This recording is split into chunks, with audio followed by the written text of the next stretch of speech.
ஏத்துறவங்களி. நான் எப்போ இருப்பேன் பொறுப்பா, என்னை ஏத்திட்ட நீ கடுப்பா. இதனால நான் ஆயிட்ட உன் மேல வெறுப்பா. அட போதும் போப்பா. ஓகே ஃப்ரெண்ட்ஸ், நாளைக்கு ஸ்கூல் இருக்குன்னு மெசேஜ் வந்துச்சு. நான் ஹோம்ஒர்க் எல்லாம் முடிச்சிட்டேன். நீங்க எல்லாம் ஹோம்ஒர்க் முடிச்சிட்டீங்களா? என்னது ஸ்கூல் திறக்க போறாங்களா? எனக்கு லீவுப்பா. எனக்கு கூட தான் லீவு. எதுக்கு உங்களுக்கு மட்டும் லீவ் விடுறாங்க? ஸ்கூலுக்கு போயாமே கிண்டர் கார்டன் டிகிரி முடிச்ச 2K கிட்ஸ்டானாங்க. அஜ்ஜோ, இவனுங்க தொல்லை தாங்க முடியலையே.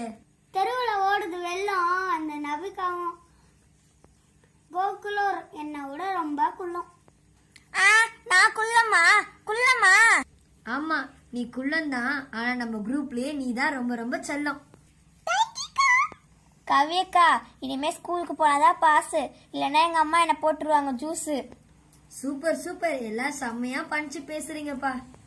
ரெட் அலர்ட்னு சொல்றாங்களே, என்ன டிராபிக் லைட்டாக்கா? ரெட் அலர்ட்னா வெள்ளம் நிறைய போகுது பாத்தியா, அதை குறிக்கிற அபாயத்தை தான் ரெட் அலர்ட்னு சொல்லுவாங்க. நான் ஒரு பஞ்சு சொல்லட்டுமா? கரை புரண்டு ஓடுது வெள்ளம், கவலையில நம்ம மக்கள் மனசு கண்ணா பின்னான்னு துள்ளும்.